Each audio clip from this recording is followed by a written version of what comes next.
to all our Sports Today family members, and we are still basking in the glory that Netherlands created yesterday against South Africa.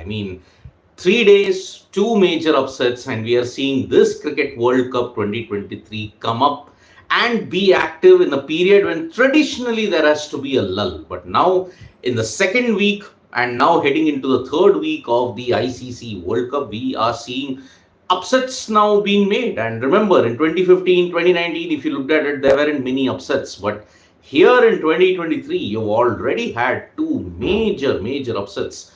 Afghanistan beating England and Netherlands beating South Africa. It was a repeat of that. But before I get to all that, India are also gearing up for their World Cup encounter tomorrow against Bangladesh. And the Indian team had a big session yesterday. Although it was an optional practice session, but they practiced with total intensity. Most of the players were there and they had a big hit out in the nets at the MCA Stadium in Pune.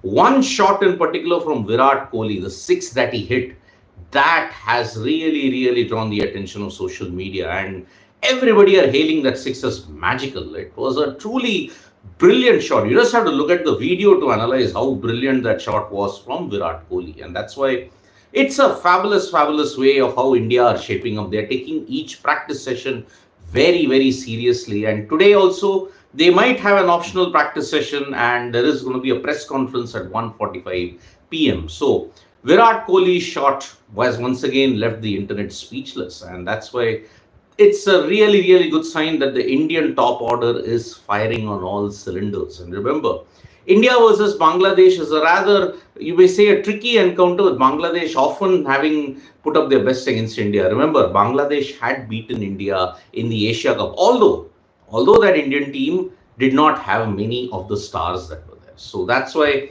it's going to be a big encounter for India. But remember, 19th may be your last, you may say, easy encounter. But from 22 onwards, it's tough nights, because 22, you're facing New Zealand in Dharamshala. 29th, you're facing England in Lucknow. Then you've got November 5 against South Africa at the Eden Gardens. So it's not going to be that easy for the Indian team as we approach the fag end of the tournament. Now, let us bask in the glory of the Oranje. And remember, this team has once again shown some part-time cricketers have managed to beat a full-fledged test nation. That too, after following up in the T20 World Cup, even in the ODI World Cup now. It's no fluke. That T20 World Cup win in Adelaide was no fluke. It's been confirmed now. This win by the Dutch is right up there as one of the biggest upsets that's there in the history of the World Cup. Look at it. Afghanistan beating England was huge. But prior to that, the Dutch beating South Africa is a massive feat in itself. Because remember, some members are only part-time cricketers. For example, Teja Nidamanuru, Zegelbrand Engelbrecht. Engelbrecht actually works in a financial firm. Paul van Meckeren, this is the story that everyone is talking about. Paul van Meckeren worked as a Uber Eats guy. And he was delivering food. Now he's delivered an upset for the Dutch. It's truly a remarkable story. And if you look at it, Teja Nidamanuru is also a part-time cricketer, but he's also into some other field as well. The majority of the Dutch, even if you look at Roelof van der Merwe, even he's also been doing some other activity apart from cricket. So it's very important to understand that the Dutch, all the players that are there, come from varying backgrounds, and we'll be doing a special video on that, like where are they from and what are they doing apart from cricket. Like I cited Paul van Meckeren, he was an Uber Eats executive. Yeah, I cited Teja Nidamanuru, Zegelbrand Engelbrecht. Then you also have all the others, Roelof van der Merwe. Everybody does different jobs, and yet they come out with total intensity, total discipline, and upset South Africa on the grand stage of them all. There is a reason why we did not include South Africa as one of the top 4 teams, because of this tendency. They really did not know how to raise their A game, and if you have to look at it, the Netherlands came back twice to win it. They were 7 for 145. They scored about 100 runs more, and that's why 245 for 8. The partnerships that they had with Scott Edwards, Roelof van der Merwe with Scott Edwards, Aryan Dutt with Scott Edwards, ensured that South Africa would always be facing an uphill task. They collapsed 36 for 0, 44 for 4. And then they were playing catch up. Miller trying his best, but then playing really, really rash strokes to ensure that South Africa just did not get going on the grand stage. And that loss by 38 runs may not have dented their net run rate, but boy, oh boy, does it throw the entire World Cup points table open, because it's given a lifeline to England, it's given a lifeline to Australia, and that's why now they will be determined to ensure that they grab onto that dogfight that's going to happen for the third and the fourth spot at this point. Now, apart from England losing to Afghanistan and South Africa losing to the Netherlands, today are we going to see the Kiwis lose to Afghanistan? Because today New Zealand take on Afghanistan in Chennai. And remember, the Chennai deck has aided the spinners, and there are really signs that maybe Afghanistan could play four spinners. Four spinners today on the deck that has been promised today in Chepauk, and the fourth spinner could be Noor Ahmed. If Noor Ahmed comes in, boy oh boy, the Kiwis are going to face trial by fire, and that's why it's important that New Zealand continue the winning momentum, because as we know, even they too struggle towards the fag end. When they have a momentum, they will lose towards the fag end and they lose all momentum. So New Zealand versus Afghanistan. Afghanistan's best chance to cause yet another upset, because remember, they're playing in Chennai. Spin-friendly conditions. It's going to be a real sight for them also. So it's a new deck that they will be playing in Chepauk, but we don't know how that new deck will be. A lot of reports are suggesting that it could be as spin-friendly as it can get. So four spinners for Afghanistan today. Let's see how it pans out. Rashid, Mujib, Nabi, Noor, in place of whom? Maybe Naveen ul Haq might sit out and Noor Ahmed could come in. Maybe that is the situation. For the Kiwis though, Ish Sodhi could feature. So they have three spinners. The four spinners, you look at it, Glenn Phillips also chips in with some valuable off spin. But at the same time, New Zealand will be once again without Kane Williamson. We don't know when he will be back.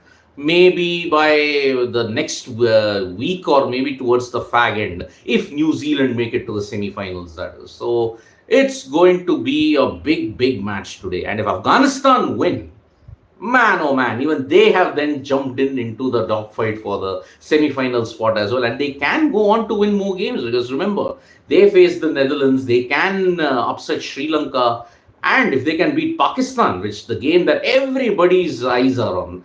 When I spoke to the Afghan fans here in Delhi, they had stated that we want to really win against Pakistan. And that is the reason why they are really looking forward to that clash. And remember, 5 wins if they can get the remaining 5. If they can win 5 out of their remaining 6 games, who knows what can happen. So that is going to be a really interesting battle indeed. Now, in the world of other sports, we saw a terror attack that happened in Sweden. One Tunisian national who's been staying in Belgium, we saw a terror attack in Belgium that impacted the Sweden versus Belgium Euro qualifying match. That match was suspended and Sweden's players returned home after 2 Swedish fans were shot dead by a Tunisian gunman in Belgium. Now, terrorism is on the rise in Europe, and we have seen a lot of such instances in Belgium. You saw what happened when Morocco were playing. At that time, you saw that there were riots in Belgium also after winning or losing. So it's not a good situation that is there at this point in time. And that's why this match, unfortunately, has been remembered for all the wrong reasons now. We hope that the victims get the justice that's there. Although the Tunisian gunman has been shot dead by police, according to reports. So it's not a good sign for sport in Europe also. So that's why it's going to be a bad situation indeed there. But apart from that, in the ODI World Cup today, New Zealand versus Afghanistan, but tomorrow is going to be India versus Bangladesh.